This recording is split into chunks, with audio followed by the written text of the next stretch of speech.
Bab 58 Berubah. Di sebuah kamar bernuansa pink putih terlihat seorang wanita cantik baru saja menyelesaikan sholat Isya. Fitria memanjatkan doa kepada Allah agar seluruh keluarganya diberi kesehatan dan rezeki yang melimpah, juga kesabaran hati yang ikhlas. Gadis itu sudah memakai hijab semenjak kuliah, selalu rajin sholat dan tidak pernah meninggalkan kewajibannya sebagai seorang muslimah. Fitria memang baru berhijrah ketika dia sudah dewasa. Dulu awalnya dia adalah gadis yang sedikit urakan dan selalu memakai pakaian seksi dan minim. Setelah mulai masuk kuliah pada awal semester pertama, akhirnya Fitria mendapatkan hidayah setelah disadarkan oleh salah satu sahabatnya waktu itu. Setelah terjadi sebuah tragedi di mana sahabat baiknya tiba-tiba mengalami kecelakaan dan meninggal dunia. Entah kenapa, mengetahui sahabatnya yang solihah itu meninggal dengan cara mengenaskan, membuat hati Fitria tercubit dan merasa takut dengan ajal yang menjemput secara tiba-tiba. Akhirnya Fitria memantapkan dirinya untuk berhijrah dan menjadi gadis lebih baik lagi, merubah kebiasaannya menjadi sesuatu yang lebih bermanfaat. Fitria berharap bahwa segala cobaan yang mendatangi ia jalani dengan ikhlas.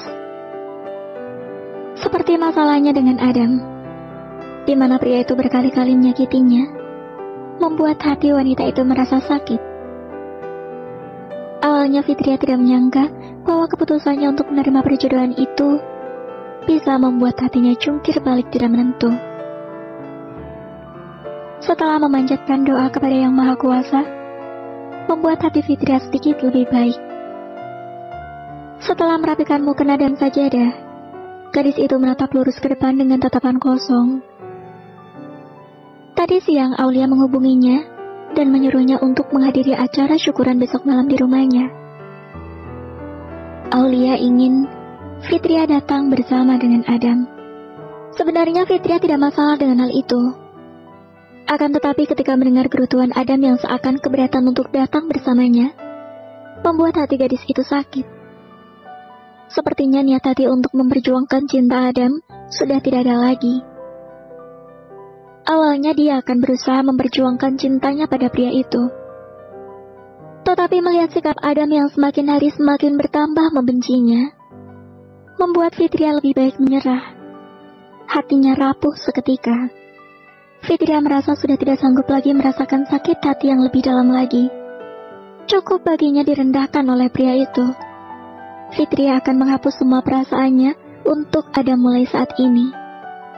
Hatinya sudah mati rasa dengan tuduhan-tuduhan yang diberikan oleh Adam.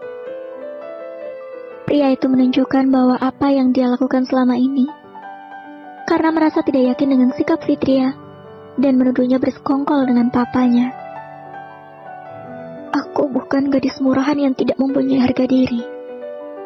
Sudah lelah diriku selama ini menahan sakit hati yang kau berikan. Aku berjanji akan melenyapkan semua perasaanku hingga tak bersisa.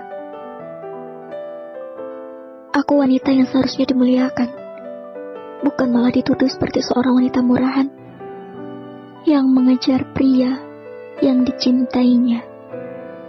Batin Fitria. Setetes air mata jatuh membasahi pipi mulusnya. Fitria langsung menghapus air mata itu.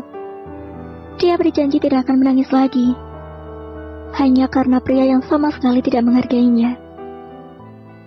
Tetapi malam ini, gadis itu merasa takdir tidak berpihak padanya. Niat akan menghindari Adam, tetapi malam ini orang tuanya menyuruh Adam datang ke rumahnya dan mengajak pria itu makan malam bersama. Fitria merasa jengah. Dia sudah tidak ingin lagi bertatap muka dengan Adam. Menatapnya hanya akan membuat lukanya bertambah menganga. Tetapi orang tuanya sepertinya tidak mengetahui apa yang dirasakan oleh wanita itu. Mungkin lebih baik aku mengatakan pada orang tuaku yang sebenarnya bahwa kami tidak terima perjodohan ini, dan sebaiknya kita batalkan saja.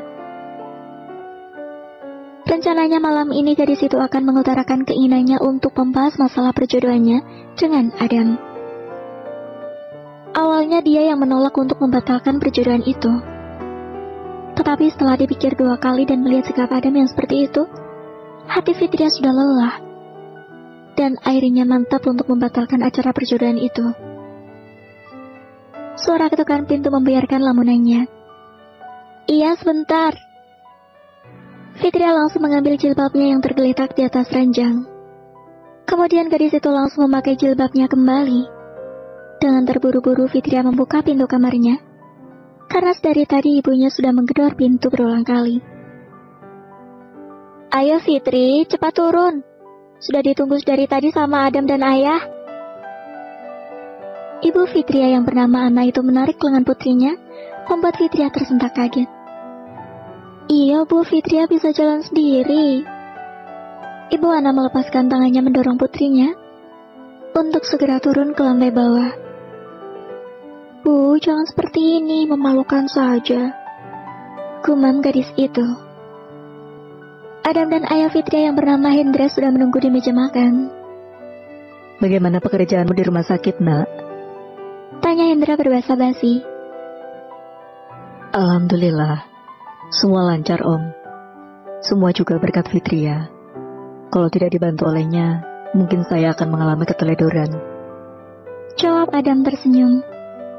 Benarkah? Itulah gunanya aku dan ayahmu menjodohkan kalian berdua. Di saat salah satu dari kalian membutuhkan bantuan, bisa saling membantu satu sama lain. Ucap ayah Hendra. Adam tersenyum. Iya Om.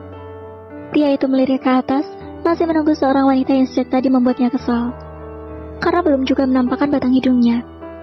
Adam, putri Om itu adalah gadis yang baik-baik. Dia selalu bisa membuat orang tua bangga. Om benar-benar mempercayakan putriku padamu, Nak Adam. Karena Om yakin, kamu memang sangat pantas menjadi pendampingnya. Adam sedikit terkejut mendengar ucapan dari ayahnya Fitria. Maaf Om, tapi aku tidak mencintai putri Anda. Seharusnya Fitria bisa mendapatkan pria yang lebih baik dariku. Batin Adam. Fitria merasakan langkahnya begitu berat saat melangkahkan kakinya menuju ke ruang makan. Berbeda dengan saat-saat sebelumnya, yang gadis itu lakukan dengan antusias. Perlahan Fitria dan ibunya berjalan semakin mendekat ke arah dua pria berbeda generasi yang sudah menunggunya sejak tadi. Pandangan Fitria datar. Sudah tidak ada sebuah getaran di dadanya lagi. Seakan perasaannya untuk pria yang terlihat bercengkrama dengan ayahnya itu menguap begitu saja. Adam bisa melihat kehadiran Fitria dan menatap gadis yang terlihat sangat berbeda raut wajahnya itu. Entah kenapa atmosfer yang Adam rasakan saat ini benar-benar berbeda. Fitria sendiri enggan melihat Adam. Dia langsung narik kursi dan duduk di hadapan pria itu tanpa melihatnya.